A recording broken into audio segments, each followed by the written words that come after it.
तो गाइस आज की इस वीडियो में हम आपको बताएंगे कि आखिर ये हेल्थ इंश्योरेंस क्या है। क्या आपको हेल्थ इंश्योरेंस कराना चाहिए या फिर नहीं कराना चाहिए।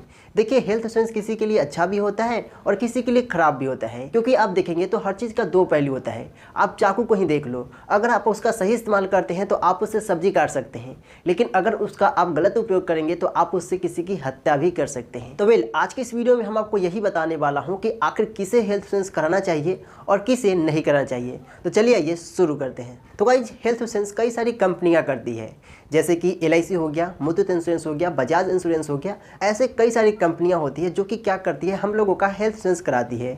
ये कंपनियां क्या करती है, आपसे एक निश्चित अमाउंट लेती है और उसके बदले क्या बोलती है कि अगर आपको फ्यूचर में किसी भी तरीके से कोई बड़ा बीमारी होता है या फिर छोटा भी बीमारी होता है, तो उस बीमारी में जितना भी इलाज का पैसा लगेगा सारा खर्चा मैं उठाऊंगा। तो यहाँ पर अगर आप ये सोचते हैं कि मैंने इसमें अगर कुछ अमाउंट दे रहा हूँ उतना ही अमाउंट का हमें इलाज फ्री में मिलेगा, तो आप गलत है। यहाँ पे आपने जो अमाउंट जमा किया है उससे 10 गुना या फिर 20 गुना भी पैसा भी लगेगा तो वो सारा पैसा ये हेल्थ इंश्योरेंस कंपनी देगी। तो यहाँ पर कई सारे लोगों के मन में यही डाउट रहता है कि अगर मैंने हेल्थ इंश्योरेंस कराया, यानी कि मैंने एक फिक्स अमाउंट उसको दिया और फ्यूचर में मुझे किसी भी तरीके से बीमारी नहीं हुआ, तो मुझे वो पैसा वापस मिलेगा या फिर नहीं।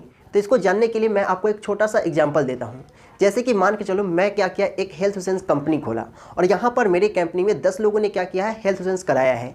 ऐसे में मैंने एक बंदा से 10 रुपया लिया, तो ऐसे में 10 बंदे हैं तो मेरे पास 100 रुपया है। अब यहाँ पर इन सारे बंदों को बीमारी नहीं होगा, कोई एक बंदा या फिर 2 बंदे को ही बीमार पड़ेगा, क्योंकि सब बीमार नहीं पड़ता है। तो मान के चलते हैं कि कोई एक बंदा बीमार पड़ गया और उस बीमार हुए व्यक्ति को मुझे इलाज कराने में पैसा देना पड़ा 70 रुपये, यानी कि मैंने पहले बंदे को इलाज कराने के लिए 70 रुपये दे दिए और अभी भी मेरे पास 30 रुपया जो बच गया वो मेरा प्रॉफिट है। और यहाँ पर अगर आप ये सोच करके देखो कि अगर इन जो 9 बच गया, बाकी के जो 9 बच गए उनको किसी भी तरीके से तो बीमारी नहीं हुई, तो अगर हम इन सारे 9 बंदे को क्या करूँ, 10-10 रुपये वापस करूँ, तो मुझे इन लोगों को देने पड़ जाएंगे 90 रुपये। और यहाँ पे मैंने 90 रुपये इनको दिया और प्लस में मैंने 70 रुपये का इलाज भी उनका कराया था, तो 90-70 हो गया पूरा 160 रुपये। तो यहाँ पर आप देखो मुझे क्या लग गया, 60 रुपये का घाटा लग गया, क्योंकि मुझे क्या हुआ था, वहाँ पे 100 रुपये ही आए थे। तो यहाँ पर ये इंश्योरेंस कंपनी क्या करती है कि अगर आपको बीमारी होती है तो इलाज आपको फ्री में कराती है, पर आपको अगर किसी भी तरीके से बीमारी नहीं होता है तो ये पैसा आपको नहीं मिलता है। और यहाँ पर आप देखेंगे तो इंश्योरेंस कंपनी को प्रॉफिट भी हो जाता है।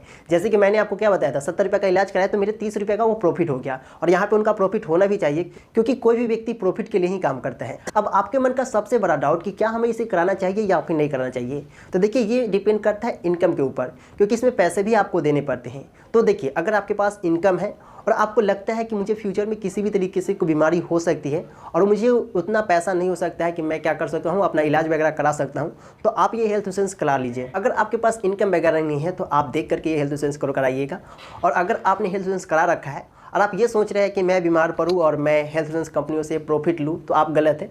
सोच कर देखिए, मैंने उस हेल्थ इंश्योरेंस को पैसा दिया है और मैं ये सोचूंगा कि मैं बीमार पड़ूंगा तो उससे मैं पैसे लेकर के इलाज करवा लूँगा, तो आप तो बीमार पड़ रहे हैं, क्यों मना रहे भाई, हम खुद को बीमार होने के लिए क्यों मनाएंगे। अगर मैंने उसे पैसा दिया हूँ तो आप ये सोच करके पैसे दे कि हाँ चलो भाई फ्यूचर में कभी होगा तो इलाज हो जाएगा मुझे फ्री में, लेकिन भगवान न करे कि ऐसा मुझे फ्यूचर में हो, भगवान न करे कि मैं इसका भी लाभ ले पाऊँ। तो आप इन सब चीज़ों का ध्यान दीजिएगा और आपके लिए बेस्ट है या फिर नहीं बेस्ट है आप खुद ही जो मैंने डिटेल्स बताया उसके अकॉर्डिंग देख सकते हैं। आई होप कि सब बातें आपको समझ में आया है। मिलेंगे नेक्स्ट वीडियो में। जय हिंद।